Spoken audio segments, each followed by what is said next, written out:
सिद्धेभ्यो नमः सिद्धेभ्यो नमो अरहन्ताणं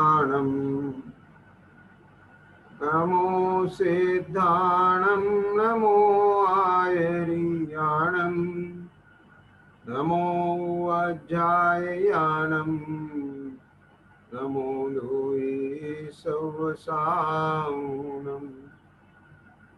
तीन भुवन में सार वीतराग विज्ञानता शिव स्वरूप शिवकार नमः त्रियोग समारिते।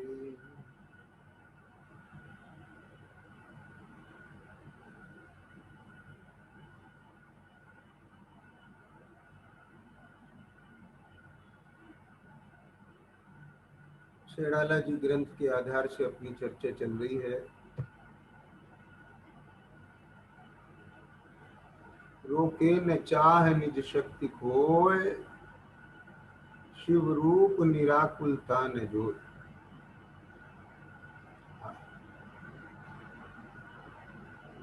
यह जो शिव रूप निराकुलता है, अर्थात जो निराकुलता रूप सुख, मोक्ष की जाति का सुख,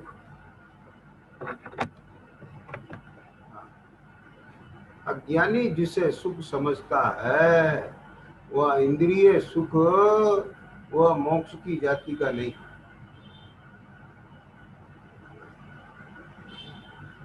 अज्ञानी जीव को तो वास्तव में अभी ज्ञान आनंद स्वरूप आत्मा और वह निराकुलता रूप सुख, उसकी जाति का ही पता नहीं है, क्योंकि अनादिकाल से इस आत्मा को इंद्रिय ज्ञान है।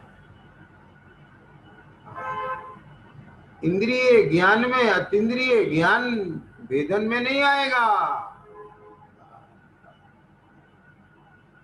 इंद्रिय ज्ञान परोन्मुखी होता है। परोन्मुक्ता के काल में यद्यपि अनुभव करने वाला ज्ञान ही है, परंतु वह ज्ञान इंद्रिय रूप हूँ, देह रूप हूँ, मैं मन वाणी देह का करता हूँ और मेरा कर्म है, मैं देह का स्वामी हूँ, यह देह मेरा स्व है, ये पर द्रव यह मेरे हैं। ऐसी अनादि काल से जो अनेक प्रकार की मिथ्या मान्यता वह सारी की सारी इसके श्रद्धा में पड़ी हुई है, उसके साथ में यह ज्ञान स्वयं को जानता हुआ अनुभव करता है। इसलिए जो अज्ञानी जीव है, उस अज्ञानी जीव को वास्तव में जो अपना अनुभव होता है, वह अनुभव जुदी जाति का है। ज्ञानी का अनुभव जुदी जाति का। ज्ञान इंद्रिय से भिन्न पड़े, क्या कहा? स्वोन्मुख हो। यह जो आत्मा असंख्यात प्रदेशी चेतन द्रव है, उसके एक एक प्रदेश में उपयोग गुण है, एक एक प्रदेश में अनंत गुण धर्म है। ऐसा यह आत्मा जब वो सारा उपयोग गुण वहाँ जो ज्ञान दर्शन गुण है, वहां से जो पर्याय उठी, वो इंद्रिय का आलंबन लेके परोन्मुख ना हो, वो वहीं के वहीं स्वोन्मुख होकर के अपना संवेदन करे, तब यह इंद्रिय से भिन्न होकर के अपने को दर्शन ज्ञान में अनुभव करता है। समझ में आया?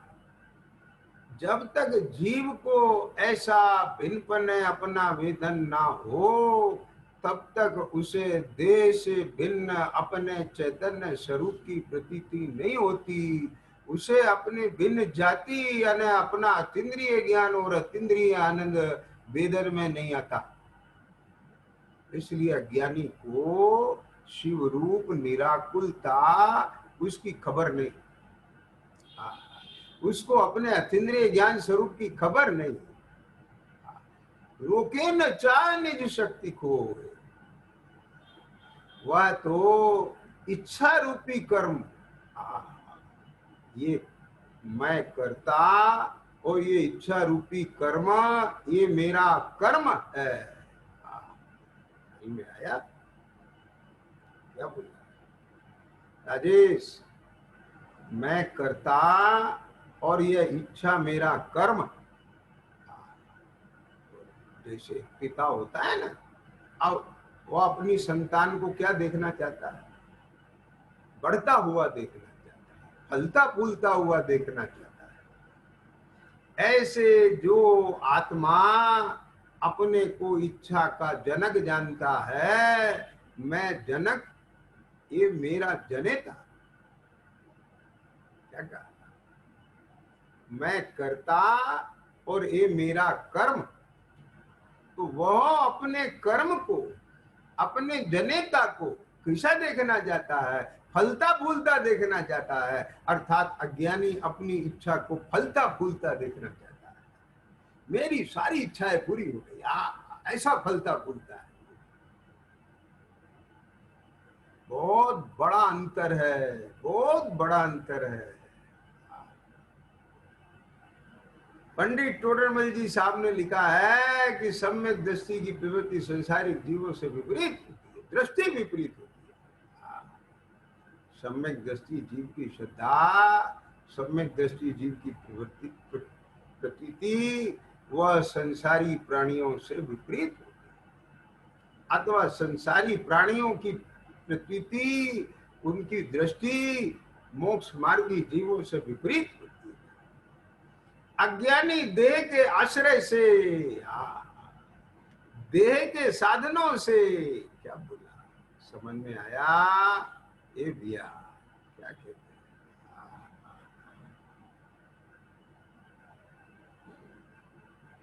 अद्भुत बात। समझ में आया? क्या कहते हैं भाई? ओ अज्ञानी जीव को ये मैं करता, ये मैं करता और ये जो चाह है यह मेरा कर्म, ऐसी अनादि काल से कर्ता कर्म की भूल चली आ रही है। माने वो ये समझता है ये मेरा स्वभाव है, ये मेरी चीज है, ये मेरा रूप है। आप लोगों ने उस दुकानों पर लिखा रहता है, मैं व्यापारी, व्यापार मेरा धर्म, ऐसे ऐसे लिखे रहते। तो ऐसे अज्ञानी जीव को क्या लगता है? ये मैं मनुष्य, ये सब कुछ नहीं देखता। वो क्या बोलता?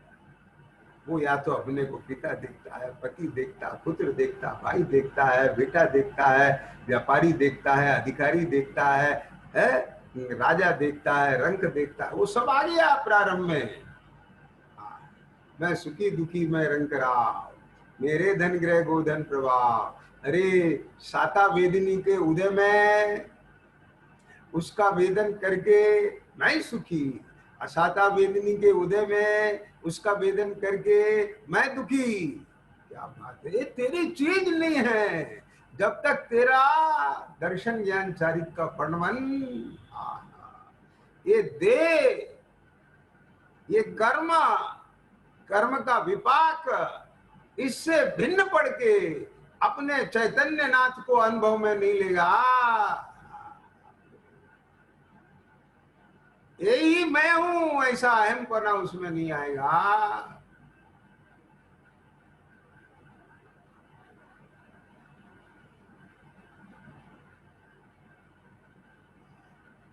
उसी में ही जब तक शांति, चैतन्यता, प्रभुता, पूर्णता, ये जो इन सब का मिला हुआ या स्वाद है, उसी में जब तक मगनता नहीं होगी, क्या बोला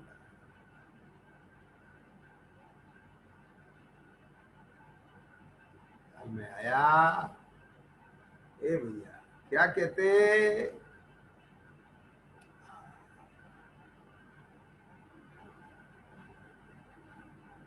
तब तक ये जीव का देह में एकत्व नहीं मिटेगा, कर्म के विपाक में जो इसका एक पने का व्यवसाय है ये नहीं मिटेगा, तब तक यह जीव, ये जो कर्म के उदय में उत्पन्न होने वाली चाह है, देह के एकत्व पूर्वक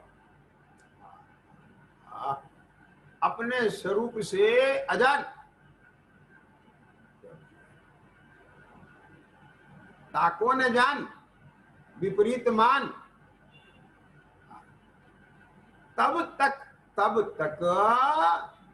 ये जो चाह होती है, मैं इसका जनक और ये मेरा जनेता, तो क्या कहते हैं उसको, हाँ, जिसको मैंने जना,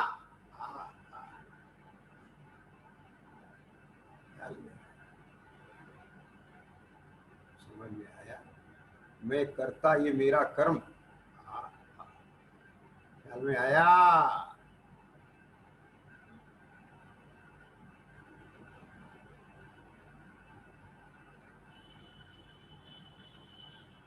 मैं करता ये मेरा कर्म,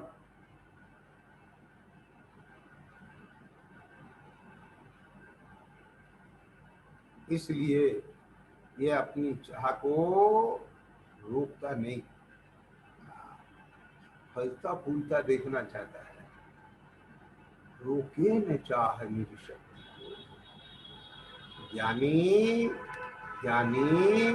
इस चाह को अपना कर्म नहीं समझता, क्या बात है, ये विकार है।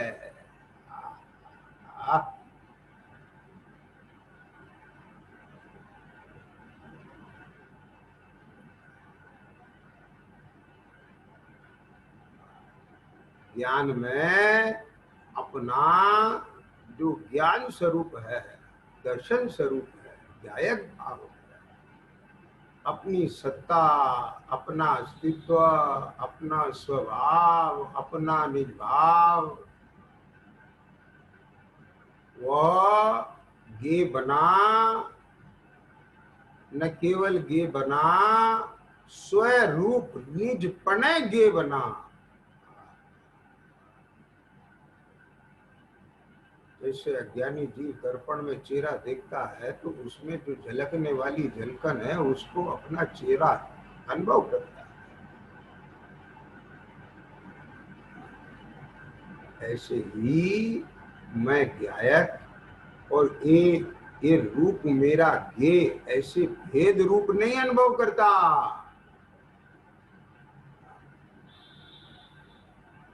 ज्ञान में जो ये गेया वाली प्रतिबिंबित हो रही है, ये मेरा रूप नहीं है। ये प्रतिबिंबित होने पर भी, अरे प्रभु, जो इस रूप नहीं होता ज्ञान स्वरूप रहता है, इसी ज्ञात्रता मेरा रूप है। और वहां पर वो विशेष का तिरोभाव होकर के, सामान्य का आविर्भाव होकर के अपने को एक दर्शन ज्ञान स्वरूप अनुभव में लेता हुआ,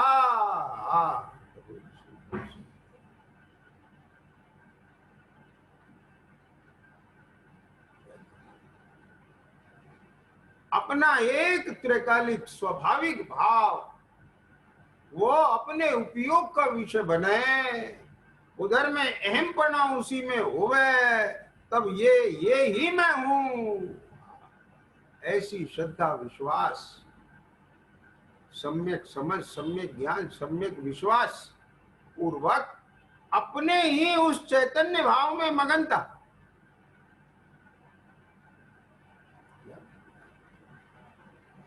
ये जो सम्यक रत्नात्रय रूप पर्याय का जो उत्पाद है, ये मेरा कर्म है, मैं इसका करता हूं। माने ये मैं इसका करता हूं, ये मेरा कर्म है, ऐसा भी भेद नहीं ख्याल में आया। ये तो कहने की बात है, यानी ये ही मैं हूं। ये अपने रूप रहना उसको फलना फूलना चाहता है, ये कथन बात है।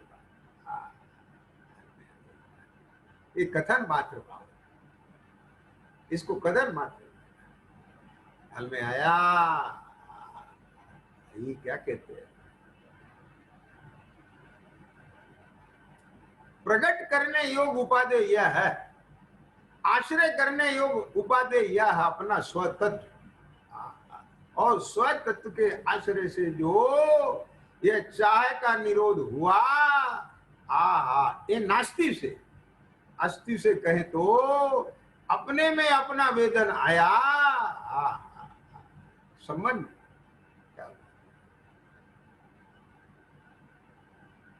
संबंध रूपा, बस यह प्रकट करने योग उपादेय आया। यह निर्जरा तत्व प्रकट करने योग उपादेय है।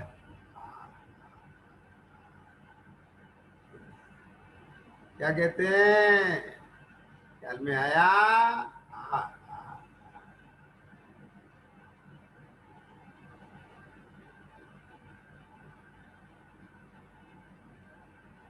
ज्ञानी की परिणति अज्ञानी की परिणति में 36 का अंतर है। ये विपरीत भाव है। आश्रव बंध संवर निर्जरा विपरीत है। जैसे दिन और रात का भेद है, ऐसे ही आश्रव और संवर का भेद है, बंध और निर्जरा का भेद है। जाति अलग,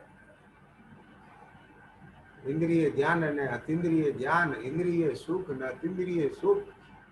अज्ञानी को इसकी खबर नहीं, अज्ञानी को इसकी खबर नहीं है। हमें आया, उसने कभी जाना ही नहीं मैं कौन हूं, मेरा क्या स्वरूप है, ये उसे खबर नहीं।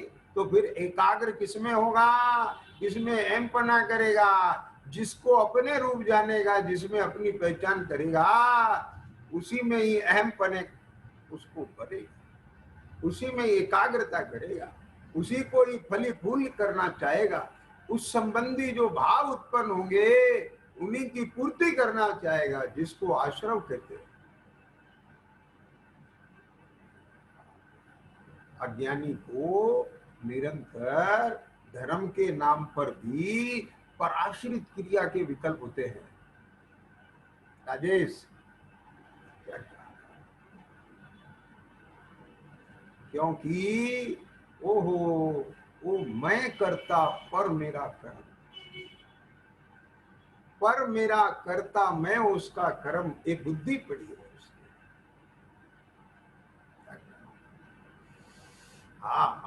ऐसी निमित्ताधीन दृष्टि पड़ी है। इधर में जो परिणमन परिणमा पलटा, उसका कर्ता परद्रव है। वो समझ में आया। ऐसे ही मैं करता और पर मेरा कर्म हो, समझ में आया। तो क्या हो भैया, क्या बोला? अज्ञानी को ऐसा रहता है, मैं दूसरों का भला कर दूं, दूसरों का उपकार कर दूं, दूसरों का कल्याण कर दूं, ऐसी चाह होती है उसे। अरे ये भावना तो मोक्ष मार्ग के जीवों में होती है। सुखी रहे सब जीव जगत के, ये सब अपने त्रिकालीन भगवान गायक भाव को समझे। ये भावना अलग बात है, आग्रह अलग बात है। ऐसी बुद्धि अलग बात है। बुद्धि में एक कर्तृत्व का पुट होना अलग बात है। क्या समझ में आ गया?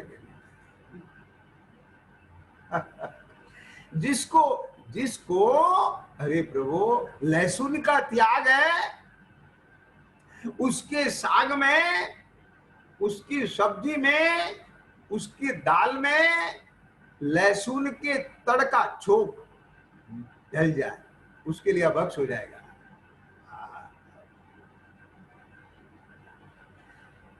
जिस ज्ञानी के परद्रव्य के साथ कर्तृत्व का निषेध है, जिसकी श्रद्धा ये जानती है कि जिनेश्वर सर्वज्ञ देव की वाणी में ये बात आई, अने उनकी वाणी में इसलिए आई कि ऐसा वस्तु का स्वरूप है, मैंने भी स्वरूप के समीप जाके क्या बोला, आगम से ही नहीं, युक्ति के अवलंबन से और अनुभव से यह प्रमाण किया है। ख्याल में आया, मेरे को पर के साथ कर्तृत्व का निषेध, इसलिए इसलिए उसके कर्म में, उसके व्यवहार में भी यह कर्तृत्व संबंधी लहसुन का तड़का नहीं होता है। क्या बात है, अज्ञानी के लहसुन नहीं खाए, पर लहसुन का तड़का है। क्या कहा, भीतर में कहीं ना कहीं ये बुद्धि पड़ी रहती है उसको, क्योंकि उसको स्वरूप एकाग्रता का पुरुषार्थ नहीं है।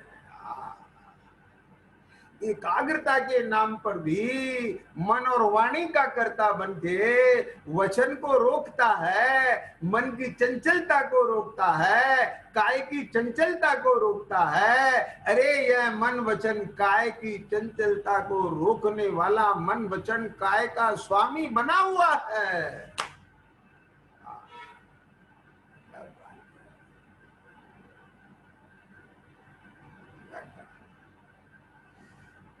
बोलो, उसकी समग्र चेतना, उसकी समग्र चेतना ऐसे बैठेगा, उसकी समग्र चेतना, उसकी समग्र चेतना काय की चेष्टा को, मन की चेष्टा को, वाणी की चेष्टा को रोकने में लगी है।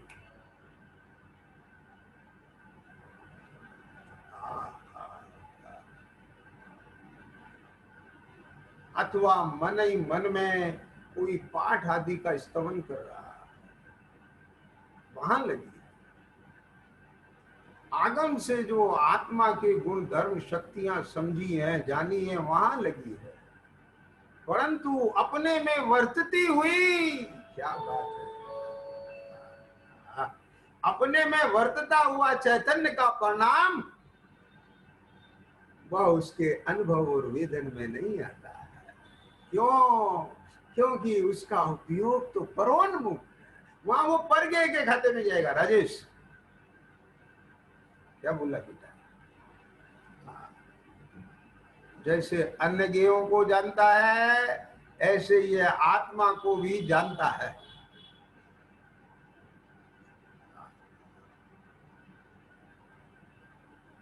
रोके न चाह निज शक्ति कोय, रोके न चाह निज शक्ति कोय, शिव रूप निराकुलता न जो।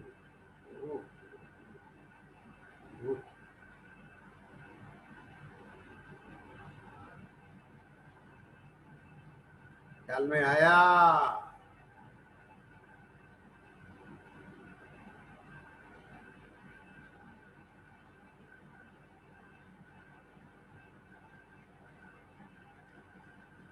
हाँ प्रभु, अज्ञानी दुखी है, वह तो वास्तव में दुख को ही सुख मान बैठा है।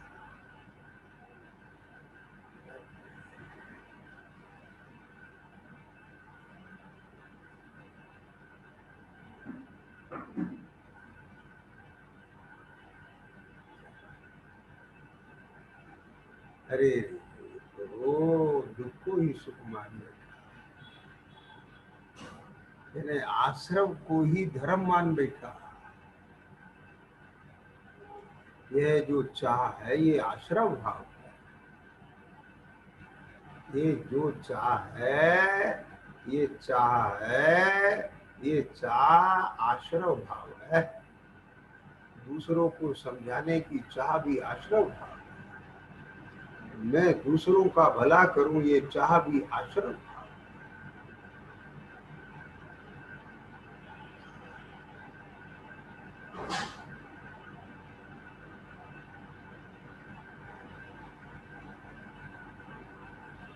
बने जहां तक इस जीवन में औरों का उपकार करूं, बोले तो मेरी भावना में भी लिखा है कि हाँ लिखा है, परंतु परंतु ये भावना किसके होती है? जिसको ऐसा वस्तु स्वरूप का निर्णय है कि एक द्रव दूसरे द्रव का उपकार नहीं करता, करता नहीं है, वो निमित्त नैमित्तिकपना है।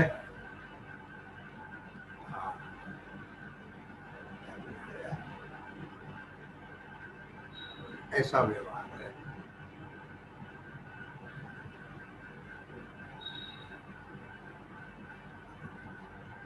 ऐसे जीव को सविकल्प दशा में दूसरे जीवों के अनुपकार का भाव नहीं आता, उसके अभाव में उपकार का भाव आता है।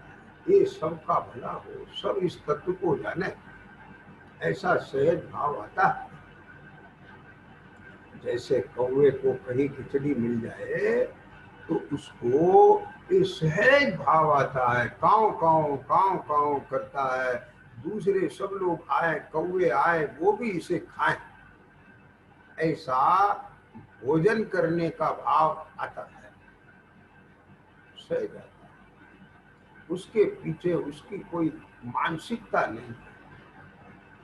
जैसे अभी सहज ऐसे लोग होते थे, उनको कोई भली वस्तु ख्याल में आ जाए तो उनका ये भलापना होता था, वे अपने निकटवर्ती लोगों को भी उसके बारे में बताते थे, अरे भैया बहुत अच्छी चीज है, तुम भी ले आओ। उन्हें उससे मार्केटिंग नहीं करते थे उसकी, समझना। अभी आजकल तो मार्केटिंग भीतर होती है, ऊपर रैपर होता है। देखो हम आपको बता रहे हैं, सीधा सीधा कहे तो सामने वाला कहे आपका क्या इंटरेस्ट है। ऐसा कोई लोग माया नहीं होती थी उनको, उनको सहज अंदर में ऐसा अनुराग होता था, भाव होता था। ऐसे ही ये ये जगत के सब जीव अपने ऐसे स्वरूप को जाने, वस्तु स्वरूप को जाने, ऐसा सहज भाव होता है। उसका नाम वात्सल्य है जीवों के प्रति, उसका नाम प्रभावना है जीवों, सर्व जीवों के प्रति।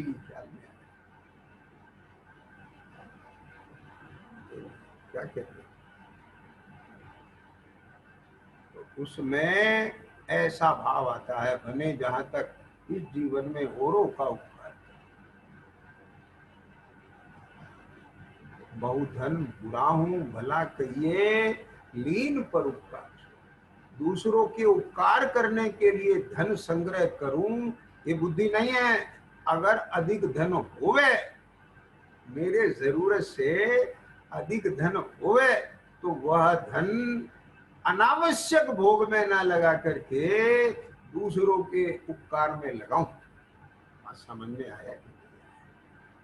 ऐसे ही यदि स्वरूप स्थिरता ना हो, स्वरूप स्थिरता ना हो, अपने पे, अपने लिए, अपने में समय नहीं लग पा रहा है, उतने समय दूसरों के लिए। एक बालक होता है, जब उसका होमवर्क कंप्लीट हो जाता है तो वह दूसरों के होमवर्क करने में हेल्पफुल होता है। अपना होमवर्क छोड़ करके दूसरों का वर्क नहीं कराता फिरता है। और जिसको होमवर्क ही नहीं करना आता है, वो दूसरों का होमवर्क क्या कराएगा? जिसने अपना होमवर्क कर लिया है, वही दूसरों का होमवर्क कराने में निमित्त बनता है। ये बात पकड़ में आई? और वही सुशोभित होता है। तो इन बातों के पीछे भाव ख्याल लेना चाहिए। भाषा तो व्यवहार की होती है, पर उसमें परमार्थ छिपा होता है। जब तक पूर्ण वीतरागता नहीं हो जाती है तो राग के उदय में इस प्रकार का भाव आता है। परंतु ज्ञानी जानता है आहा ये कहाँ कब योग्य है और कब अयोग्य है, क्या समझ में है। अरे मूल में तो जानता है कि ये कोई भी चाह है वह आश्रव तत्व है, एक है। भाई समझ रोके न चाह निज शक्ति को। अब पहले कोई चाह चाह है ना? स्वाध्याय करने की चाह उसे तो रोके, मंदिर जाने की चाह उसे रोके, पैसा कमाने की चाह उसकी पूर्ति करे। ऐसा ऐसा विपरीत भाव नहीं आता है।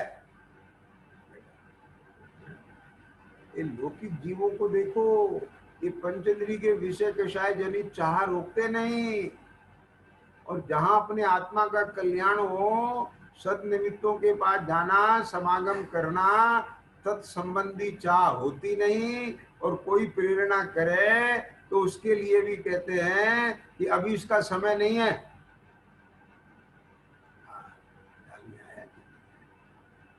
इसलिए चाह चाह का भी उनको विवेक होना चाहिए, निमित्त का विवेक होना चाहिए।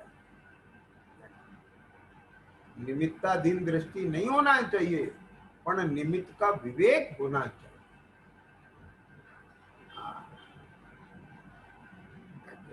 समझ में आ गया? अरे भाई चाह के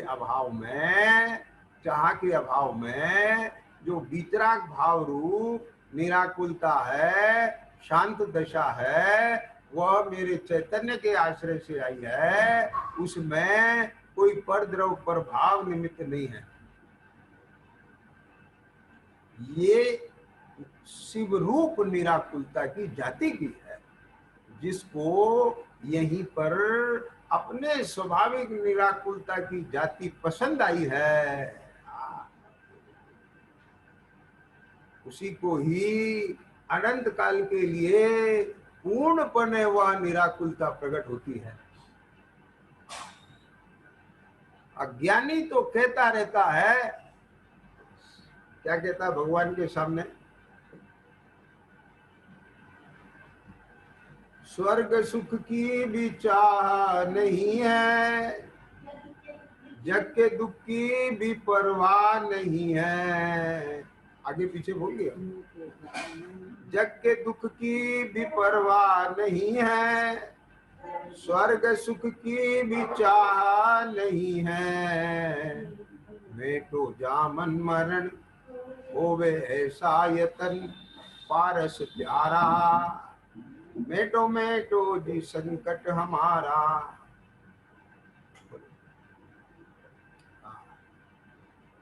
लिखी हुई पढ़ लेता है, लिखी हुई पढ़ लेता है,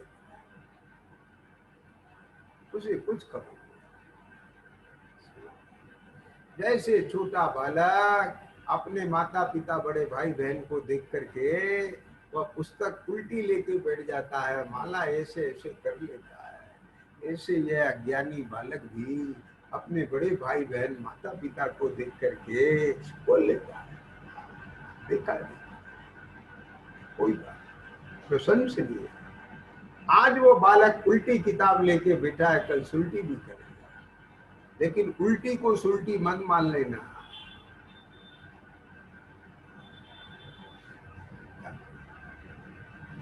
उसमें से परमार्थ समझने की चेष्टा करो भाई, परमार्थ समझने की चेष्टा करो। क्या कहते हैं,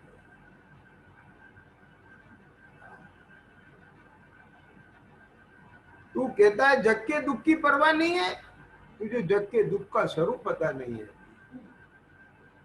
तू कहता है मैं तो जामन मरण, जन्म मरण खबर, ये मोक्ष के सुख की पता नहीं। कहता है स्वर्ग सुख की चाह नहीं है, तुझे निरंतर इंद्रिय सुख की चाह बरतती है।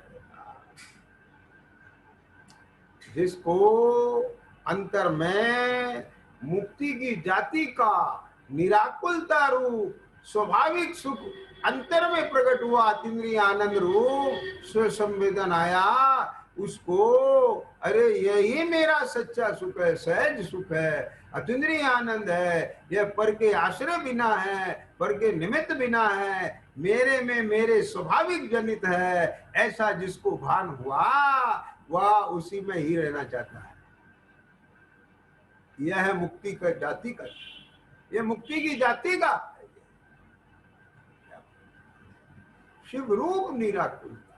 अभी तीसरी डाल के आरंभ में कहेंगे आत्म को ही तय सुख सो सुख आकुलता बिन कहिए। ख्याल में आया, जहां भी पर के साथ में कुछ भी जुड़ने की, जुड़ाने की, हटने की, हटाने की, करने की, कराने की है, पूरा करना, अधूरा करना, कुछ भी करना, कैसा भी करने संबंधी आकुलता का भाव है, वहां पर निराकुलता नहीं। अपने परिपूर्ण स्वरूप का लक्ष्य बंधा।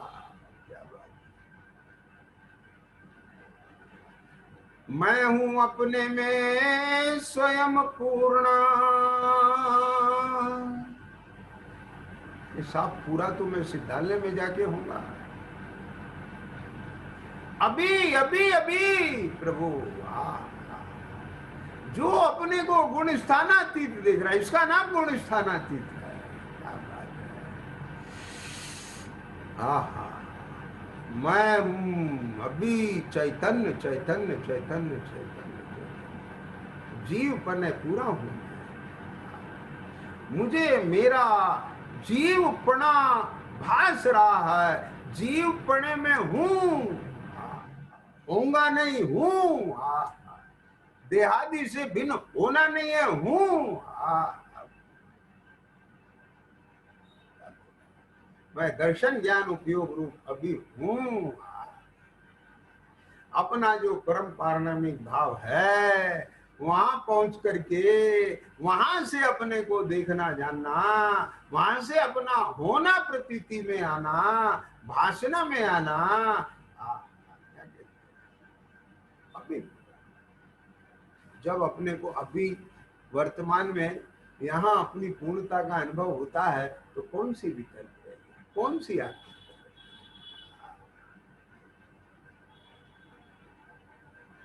इसमें ये विकल्प भी दबा हुआ नहीं है कि इसी में बैठ बैठ करके पर्याय की अपूर्णता मिटेगी,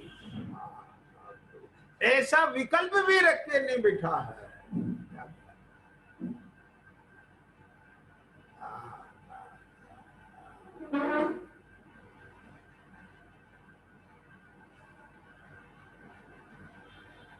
समझ में आया। ए शिव रूप निराकुल, जिसने अभी अपने को मुक्त स्वरूप देखा, मुक्त देखा है, उसने ही मुक्ति का आनंद लिया है।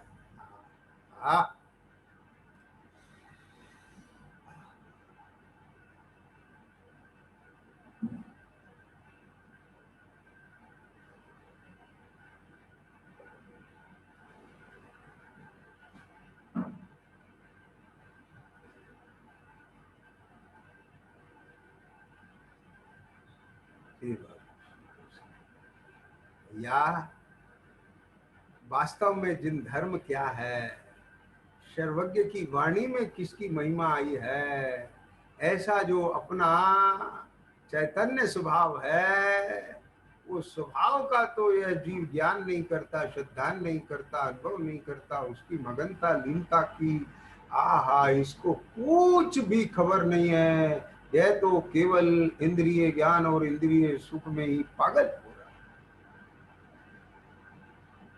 समझ में आए क्या कहते हैं।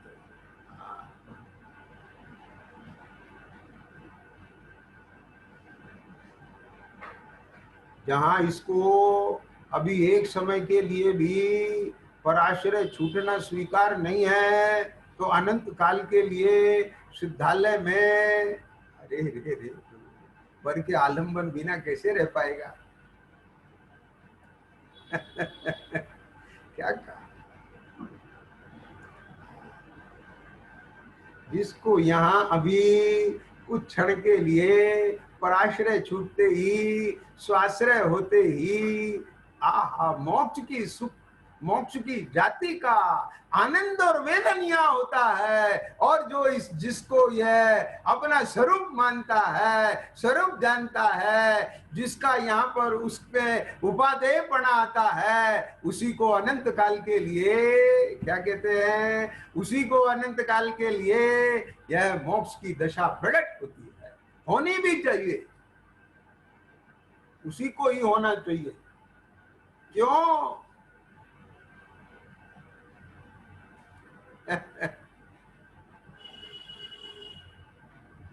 यदि अज्ञानी को वहां भेज दिया, अज्ञानी को वह दशा प्रकट हो गई तो दुखी हो जाएगा वो तो।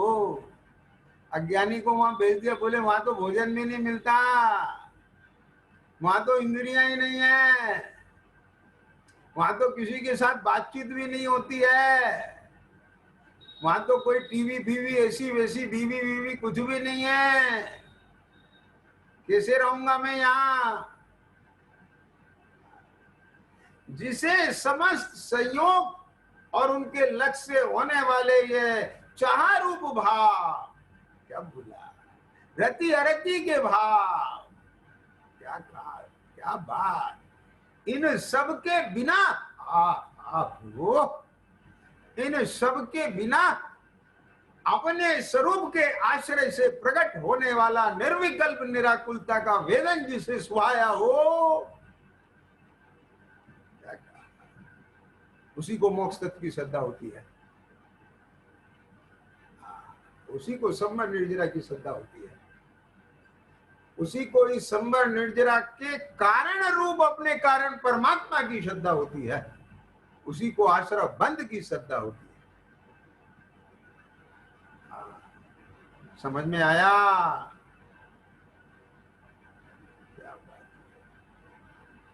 सबसे पहले यह जो अनादि काल का अग्रहित मिथ्या दर्शन है, ये यहां से निकलना चाहिए। मिथ्यात्व बेरी का अंश भी बुरा है। बाहर में ये जीव ने अनादि काल में अनंतों बार, अनेक बार से लेके अनंतों बार,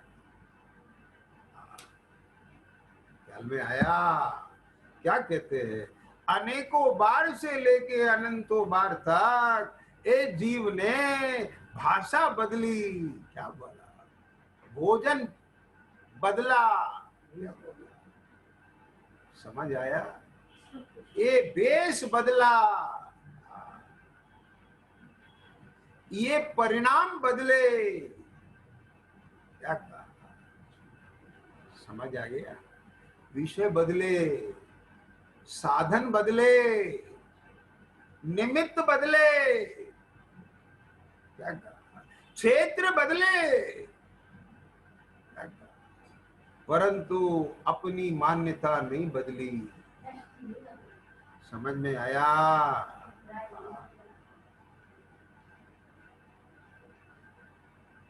ये जो मान्यता जैसी जिसकी पड़ी रहती है, उसे वैसा ही दिखाई देता है, वैसा ही भासता है।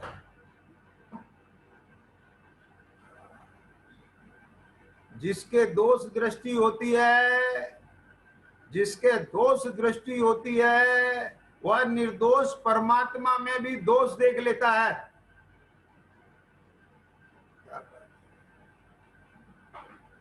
जहां कुछ किंचित दोष नहीं, उसे वहां भी दोष दिख जाएगा।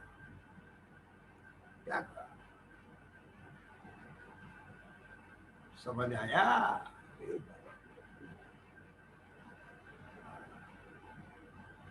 बोलो ए भाई, क्या कहते हैं यहाँ पर?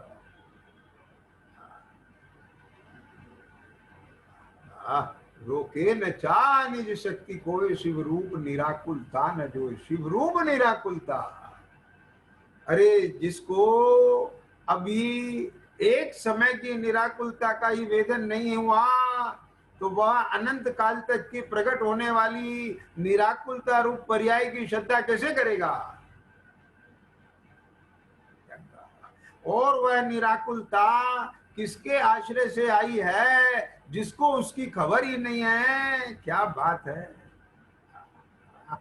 उसका पराश्रय कैसे छूटे। इसलिए इसको तो पराश्रय में ही पड़े रहकर पर में ही एकत्व बुद्धि सहित ये जो निरंतर उत्पन्न होने वाले ये रागादि भाव हैं, इन्हीं में ही मजा आता है। बस फर्क इतना है, राग की जाति बदल जाती है। क्या समझ आ गया?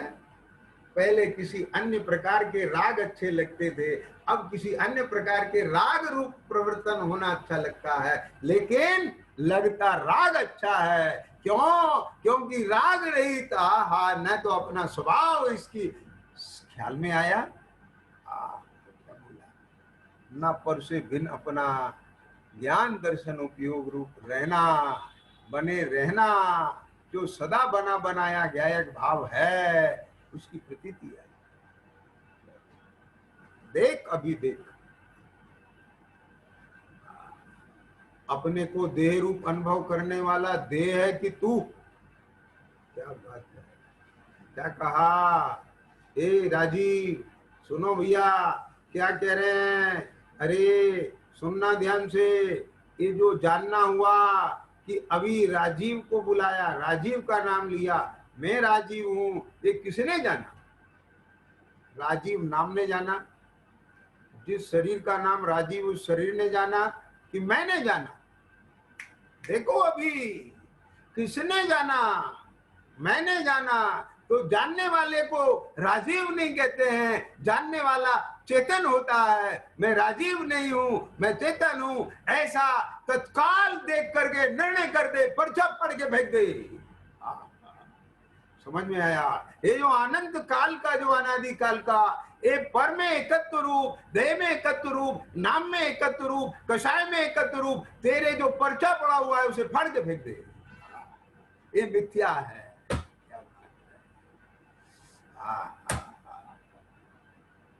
में आया?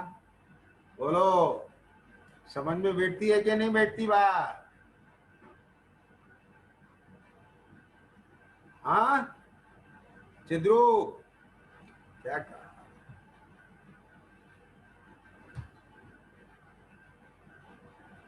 ये देह रूप, रागादि रूप, चाह रूप, समझ लो। और सुन, और सुन, और सुन, और सुन। ये चाह उत्पन्न हुई, कोई भी चाह, चाह ये उत्पन्न होना, चाह पूर्ति के लिए चाह उत्पन्न होना, अथवा चाह के अभाव की चाह उत्पन्न होना। क्या कहा? चाह उत्पन्न होना।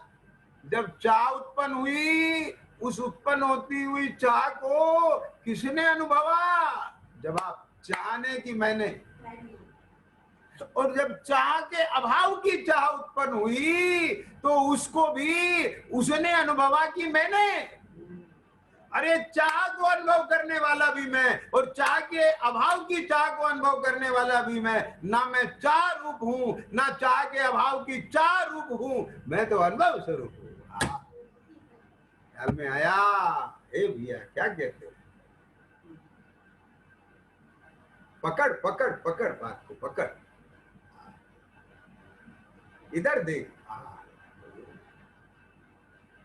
मैं अनुभूति स्वरूप, मैं अनुभव स्वरूप, मैं ज्ञान स्वरूप, मैं दर्शन स्वरूप। ये विकल्प नहीं, ये केवल ये जो चल रहे हैं ना शब्द, ये जो शब्द चल रहे हैं ना यहाँ, उन शब्दों को चलते हुए को नहीं अनुभवना। हाँ, जब उन चलते हुए शब्दों को अनुभवेगा तो उनकी रील जानने देखने अनुभवने में आएगी। लेकिन जिनके बारे में ये, हाँ ओ प्रभु सुन तो सही भाई, ये फोटो में दिखने वाले गांधी जी नहीं है। समझ में आया कि नहीं आया? ये फोटो में दिखने वाले शास्त्री जी नहीं है। क्या कहा? आज पूरा देश इनके वो बना रहा है, जन्मदिन बना रहा है। हाँ, तो सब लोगों को क्या दिख रहा है? फोटो दिखता, फोटो दिखता, फोटो दिखता। वो फोटो को याद नहीं करना, फोटो कुछ नहीं है, वो फोटो कागज है। और जिस शरीर का ये फोटो है वो शरीर भी नहीं है याद करने के लिए। याद करने के लिए उनके भीतर में देश का जो प्रेम था वो है। बात समझ में आई क्या? तो जो राष्ट्र प्रेम का भाव है वो तेरा गे बनना चाहिए, और वो गे बनते ही तेरे भीतर राष्ट्र प्रेम का भाव उमड़ना चाहिए। तो जो यहाँ राष्ट्र प्रेम का भाव उमड़े उसका वेदन हो तो समझ लेना तैने गांधी जी को देखा है, नेहरू जी को देखा, ये इनको देखा, शास्त्री जी को देखा। ऐसे ही ख्याल में आया ये अपने भगवान महावीर हैं, ये अनंत परमात्मा है, ये सिद्ध परमात्मा है, ये आचार्य उपाध्याय साधु पंच परमेष्टि हैं। ख्याल में आया इनका फोटो देखता है, अरे फोटो में ये पंच परमेष्टि नहीं है। ख्याल में आया कि नहीं आया? जिस भाव का नाम पंच परमेष्टि है वो भाव तेरे ज्ञान में आना चाहिए, उसका अनुभव होना चाहिए, उसका अनुमान होना चाहिए, उसका अनुभव होना चाहिए, उसकी समझ होना चाहिए, उसकी श्रद्धा होना चाहिए, तब तेने पंच परमेष्टि को जाना है। क्या बोला? आ रही है समझ में बात? अभी सारा का सारा जो ये चल रहा है ना, मैं यहाँ से बोल रहा हूँ ना, ये बोलना हो रहा है ना, ये शब्द आ रहे हैं, ये सब रील चल रही है, ये रील चल रही है। ये चीज नहीं है प्रभु, ये चीज नहीं है, इसके लुभाव में मत आना। यहाँ से समझ होती है, यहाँ से बात आती है, लेकिन जब यहाँ से भी ये उपयोग पलट करके इधर आता है,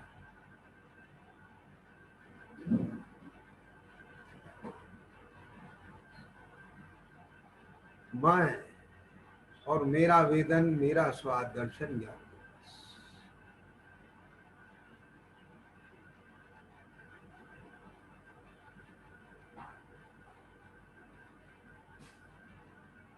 पूरी रील शांत। अब रील होए तो हो, दे होए तो हो, उस रील को देखने जानने वाला उपयोग, ये देह को जानने देखने वाला उपयोग, ये सुनाने के विकल्प जो उत्पन्न हुआ उसको देखने जानने वाला उपयोग, इन सब से भिन्न पड़ के केवल अपने को उपयोग स्वरूप अनुभव में कर ले रहा है, अनुभव कर रहा है, वहां सब कुछ होते हुए भी कुछ नहीं। समझ में आ गया? ऐसे अपनी सत्ता और स्वरूप के बहुत अनुभव पूर्वक कदाचित उपयोग का स्खलन हो तो ये गे ऐसे देखने में आते हैं जैसे भिन्न पड़े, और ऐसे भिन्न दिखा जैसे कोई अजान व्यक्ति हो, उसकी तरफ निगाह गई, इनसे हमारा कोई लेना देना नहीं, पता नहीं कुछ, अजान तो फिर अपने काम में लगे, कुछ नहीं होता है, अप्रभावित पड़ना, रिएक्शन नहीं होती है उसके साथ। ध्यान में आया? और कोई परिचित होता है तो उसके विकल्प चलते हैं। जब तक ज्ञान विज्ञान गण नहीं होता इधर में, वहां तो विकल्प ही चल रहे हैं, वो तो विकल्पों में ही चल रहा है, विकल्पों का उत्पादन निरंतर निरंतर। लेकिन जब उपयोग किसका, हर किसी का नहीं प्रभु, जिसको अपने स्वरूप की खबर है वह सर्व ओर से, जैसे आप पूरे शहर, पूरे कॉलोनी, पूरे कॉलोनी के मकान उन सब से भिन्न पड़ के अपने घर में छट घुस जाते हो, ऐसे ही जिसका उपयोग इन सार बहुत सारे द्रव भावों से भिन्न पड़ के अपने चैतन्य तत्व का संवेदन करता है,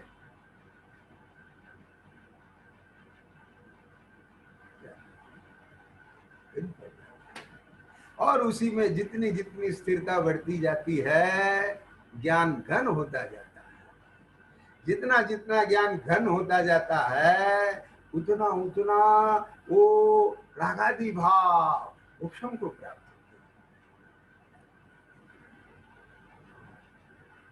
हैं। वो तो पहले ही होने लग जाते हैं। स्वरूप महिमा के समय पर की महिमा अस्त होती है। स्वरूप सन्मुक्ता और उसके संवेदन और उसके वेदन संचेतन पूर्वक एकाग्रता पूर्वक वह पर वो जो महिमा रूप भाव, वो परोन्मुख भाव, उसे क्या कहें, समझ लो आप अपने शब्दों में, वह भी शांत होने लग जाता है, इधर का बल बढ़ने लगता है। और इधर में बैठने के बाद तो शब्द उठने के लिए जो उपयोग लगे वह भी लंगड़ा हो जाता है, भाव लंगड़ा हो जाता है, जैसे गिर गया, बस अब उठा नहीं जाता। अंतर दशा बहुत अलौकिक है, बहुत अलौकिक। जहां चाह उत्पन्न ही नहीं होती, चाह लंगड़ा गई, पंगु हो गया, वो ढंग में आ गया, रोके न चाह, चाह उत्पन्न ही नहीं हो रही। ये है स्वरूप। ऐसे स्वरूप की जिसे खबर नहीं, वो अनादि काल से अग्रहित मिथ्यात्व सहित है, रोके न चाह। उसकी चाह ना रोकना चाहता है ना रुकती है। ओहो, अनेक चाह रोकता है तो अनेक चाह उत्पन्न होती है। कदाचित शास्त्रानुसार जाने, भगवान की वाणी से जाने, अरे ये चाह पाप बंध का कारण है, ओहो, इनके फल में नरकादि दुख भोगना पड़ेगा, ओहो, मुझे ये दुख स्वीकार है। तो भी परद्रव के संबंध से दुख को माना, अपने मिथ्यात्व रागादि दुख रूप है ये ख्याल में नहीं आया। राजेश, पकड़ में आई बात? पर क्षेत्र से दुख को माना, पर काल से दुख को माना, ओ यद्यपि पर क्षेत्र पर काल निमित्त भूत है, क्या कहा, वहां जिस जाति का कर्म लेके नरक में जाएगा, वहां जो जो लेश्याएं होंगी, जैसे जैसे भाव होंगे वो होंगे, परंतु अज्ञानी नरक को दुख का कारण मानता है, ज्ञानी अपने ही वो मिथ्यात्वादी भाव को, रागादि भाव को दुख का कारण मानता है। अपने कषाय को दुख का कारण। और सुनो, और बारीक बात सुन लो, ये भी कथन मात्र बात है, भाषा में ऐसा आता है, ये सब ये द्रव कर्म का विपाक है। जब मैं अपने स्वरूप के अस्थिरता से उनका स्वाद लेता हूं, भाव्य रूप होता हूं, वो भाव्य रूप होना दुख का कारण है। क्या कहा, वह द्रव कर्म और उसका भाव भी दुख का कारण नहीं है। क्या बात है, कुछ आई खबर, पकड़ में आई बात? ए क्या कहा राजेश, ये भैया राजीव, समझ में आ रहा है क्या बोला? यहाँ पूरा का पूरा कब कब, ओहो, ये अनुपचरित असद्भुत व्यवहारने का कथन, ये उपचरित असद्भुत व्यवहारने का कथन, मतलब कि कहाँ के निमित्त से ये कथन किया जा रहा है, किस संयोग से ये कथन किया जा रहा है, ये सारे नए ज्ञानी के पास है, अज्ञानी तो नया फांसी है। जिसको पूरा कॉन्सेप्ट क्लियर है, पूरा कॉन्सेप्ट क्लियर है, सम्यक प्रमाण के बिना नए नहीं होते, ये ध्यान रखना।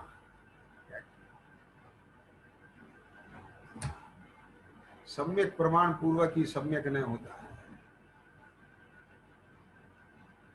अरे प्रभु, उसका हर कथन स्यात पद को लिए हुए है, चाहे वो स्यात लगाए या नहीं लगाए, हर बात का जवाब है। ये कहां से कहा जा रहा है, ज्ञान जानता है। ओके, समझ में बैठ रही है बात? क्या कहा, ये हो गया ना मुक्त, दृष्टि से मुक्त हो गया, यानी अनंत जीव उससे अनंत गुण है पुद्गल धर्म धर्माकाश एक एक लोक प्रमाण संख्यात काल अपने से समास पर द्रव प्रभाव। इधर के द्रव कर्म सत्ता में पड़े हुए उन द्रव कर्मों का भाव ओहो ये उद्गत परमाणु का स्कंद इन सब के साथ एक क्षेत्र का संबंध होने पर भी ऐसी स्वरूप की दृष्टि प्रकट होते ही दृष्टि मोक्ष हो गया।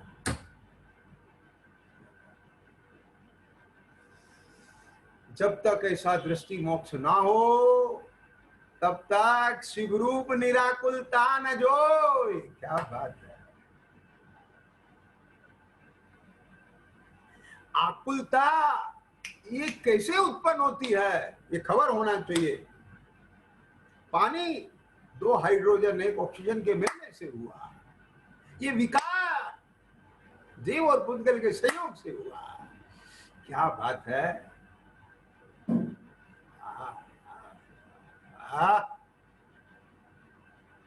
समझ में आया। देख लो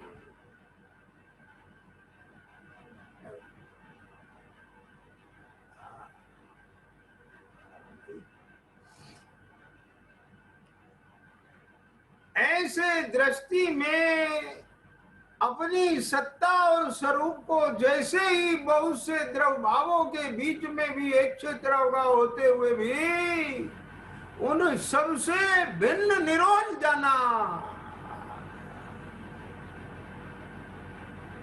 जिस काल में निरोल जाना उसकी श्रद्धा बनी प्रतीति बनी तो वो बोलो मिथ्यात्व के सद्भाव में बनी।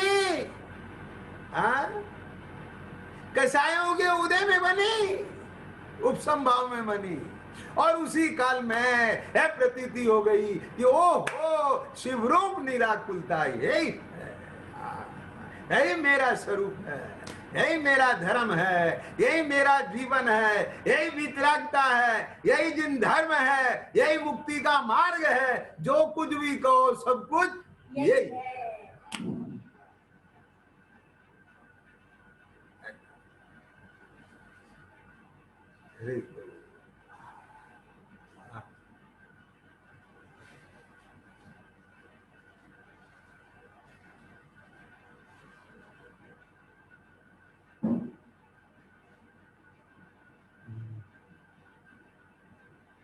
भाई ये जो बोलने में प्रसन्नता रूप एक्साइटमेंट है सुनने में प्रसन्नता रूप एक्साइटमेंट है ये भी मेरा स्वरूप नहीं है।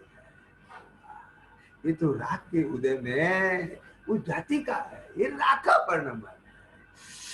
ये परोन्मुख भाव है। इससे भिन्न पड़ के यद्यपि इस परोन्मुख भाव में भी स्वरूप की महिमा का पुट होने के कारण से ये विशुद्धता है। क्या कहा उसमें गर्भी शुद्धता। अरे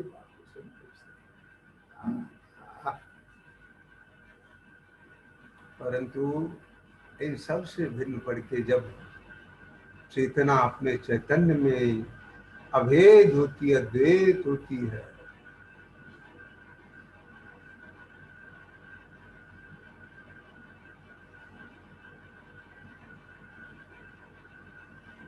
परम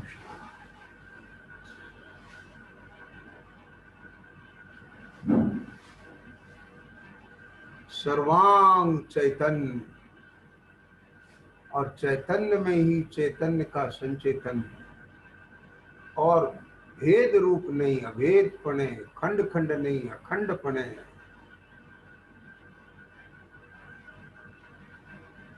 ऐसी दशा कब होती है जब निज के ज्ञान भान पूर्व निज में अहम पड़े पूर्व उपयोग से सन्मुख होकर के उसी में अभेद अद्वैत निमग्न हो जाता है। और ऐसी दशा होने पर ये सातों तत्वों का यथार्थ भाव भाषण होता है। ये जीव ने अनादि काल से एक समय के लिए भी ऐसी दशा का अनुभव वेदन नहीं किया अनादि मिथ्या दृष्टि रहा। तो यहाँ कहते हैं मिथ्या दृग ज्ञान चरणवश भ्रमत भरत दुख जन्म। इसलिए ऐसे मिथ्यात आदि भाव के साथ में जितना भी इसका जानना है सब मिथ्या ज्ञान, और जितनी भी इसकी प्रवृत्ति है सब मिथ्याचार। भले ही बाहर में व्यवहार धर्म का पालन करता हो तो भी, शास्त्र पढ़ता हो तो भी, उसके जानने से जो इसको यहाँ पर स्वरूप जानकारी में आया वह सब कुछ भी अभी अज्ञान के खाते में रहता है।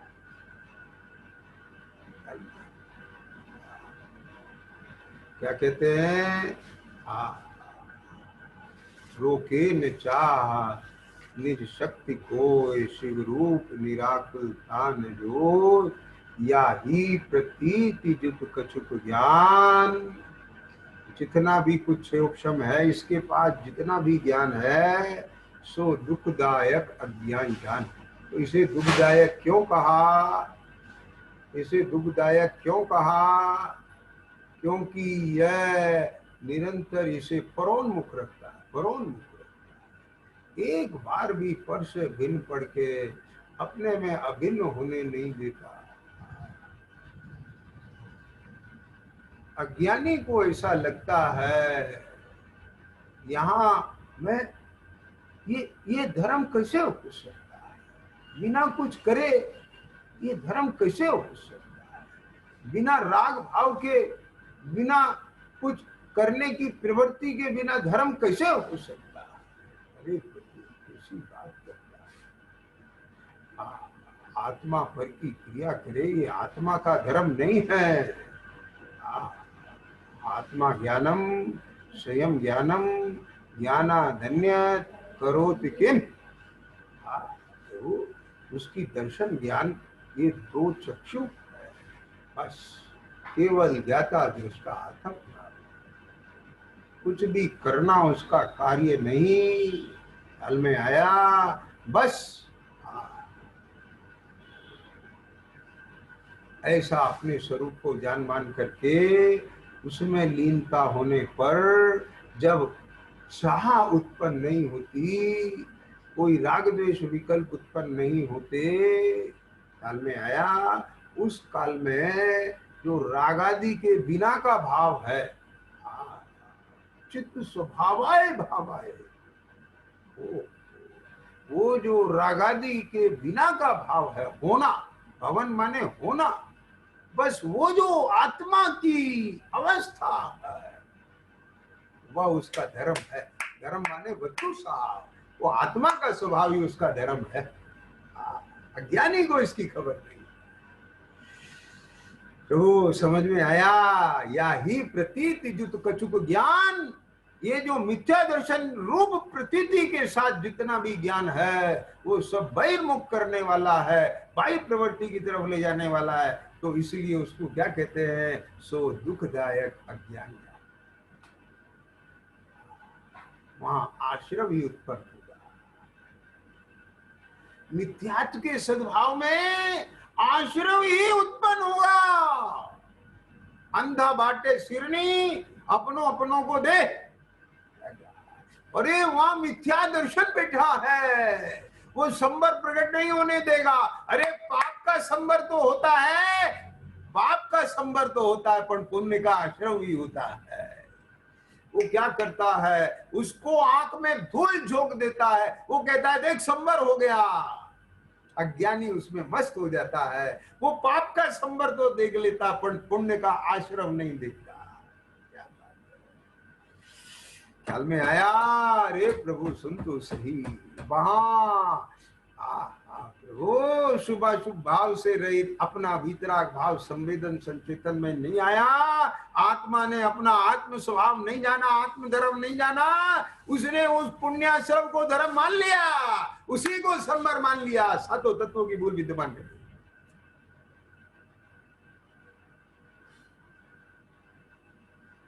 ख्याल में आई बात।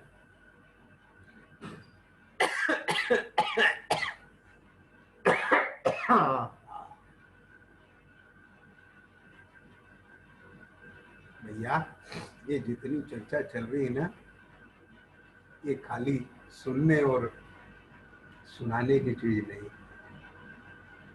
वास्तव में तो ये सुन सुनाए और अंतर में अंतरोन्मुख उपयोग करके, ओहो बस जैसे कोई समय शिखर की महिमा सुनने के बाद बस भाई साहब बस अब तो बस जाना है, नक्की कर लिया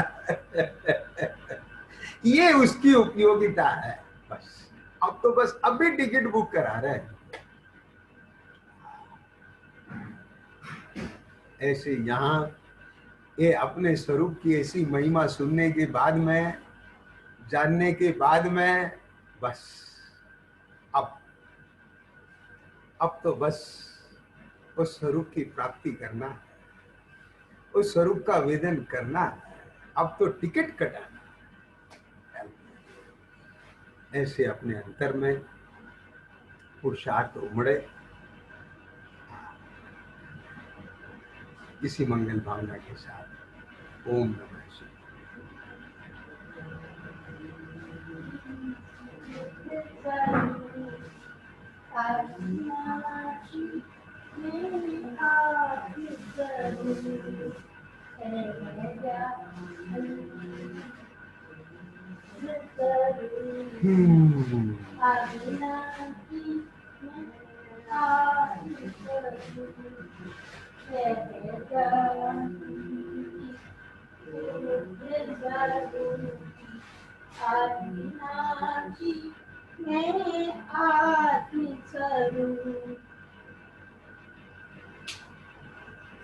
निज निधि